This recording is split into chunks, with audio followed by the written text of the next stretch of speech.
Bonjour à tous et bienvenue sur ma chaîne YouTube.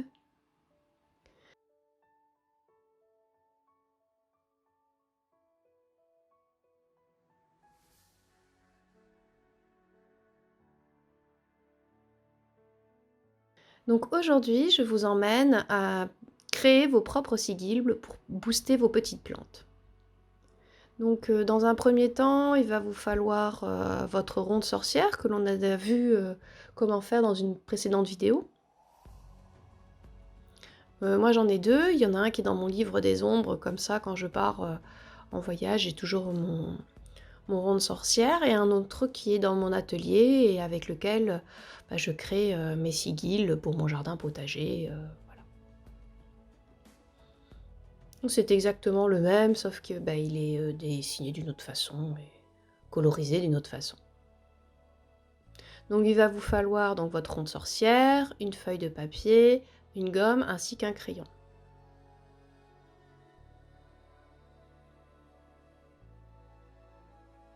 Donc dans un premier temps, il va falloir que vous écriviez votre intention. Votre intention, il ne faut pas qu'elle soit au futur. C'est pas « je deviendrai grande et forte ». C'est « je suis grande et forte ». Par exemple, pour une plante à qui on veut donner un petit coup de boost pour grandir.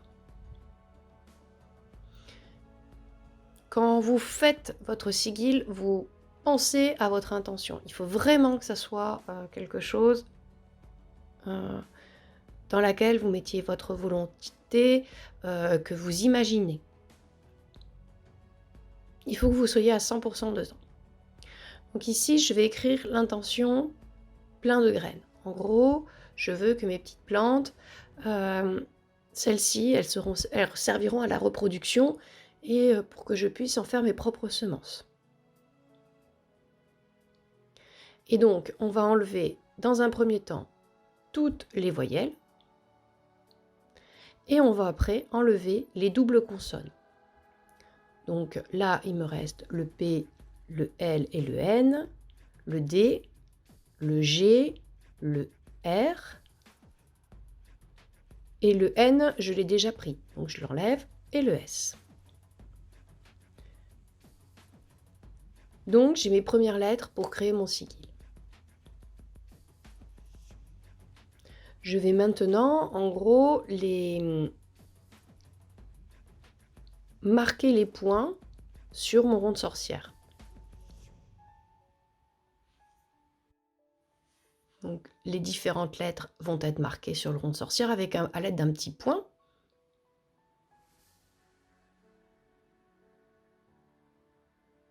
Alors vous pouvez le dessiner n'importe où sur dans l'espace de votre lettre, hein, y a pas... Et après, je relie ces points. Toujours, bien sûr, en pensant à l'intention que je veux. Alors, il y a des personnes qui les font en ligne droite. Moi, j'aime bien, c'est mon petit côté artistique. Je ne sais pas s'il est vraiment artistique, mais moi, j'aime bien quand il y a des lignes courbes.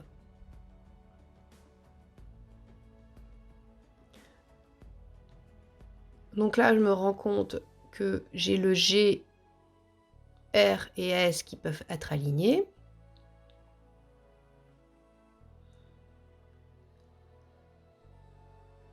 Et vous voyez, dans le N, j'ai fait une petite boucle, dans le G, j'ai fait une petite boucle, voilà. Donc je vérifie bien sûr que j'ai bien toutes mes lettres. Et maintenant, sur ma feuille blanche, je vais redessiner mon sigil, toujours en pensant que je veux plein de graines. Alors, moi, quand je commence un sigil, j'aime bien faire un petit rond, enfin, une petite bouclette.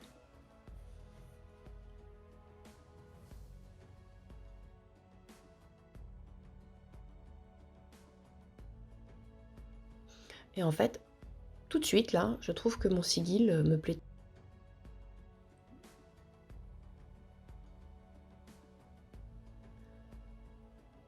Alors, en général, quand je commence, j'aime bien dessiner 3 petits points au niveau de la petite sorte de virgule donc que je commence, et à la fin, je finis par une étoile. En fait, je pose mon intention, Je sais pas, moi, mes petits points, c'est la volonté que je leur donne et à la fin, je finis par une apothéose. Moi, j'adore les étoiles, donc par une petite étoile. Donc, une fois que vous avez fini de dessiner votre sigil, bah, c'est bien beau, mais votre sigil, il va pas rester comme ça. En fait, après, moi, je le découpe et quand je vais planter ma plante, je vais le planter en même temps. Voilà. Donc comme ça, en fait, mon intention, ma petite plante va se nourrir de mon intention en étant, en étant, en étant boostée par mon intention. Donc, vous voyez, j'ai mes 3 petits points, j'ai ma petite étoile, voilà. Et après, bah, à chaque fois, bah, après, moi, je gomme mon sigil qui a été fait sur mon rond de sorcière pour pouvoir réutiliser mon rond de sorcière. Donc voilà. Donc maintenant, il n'y a plus qu'à planter le sigil avec la plante. Eh ben, j'espère que cette vidéo vous aura plu. Bah, n'hésitez pas à vous abonner à ma chaîne et je vous dis à bientôt.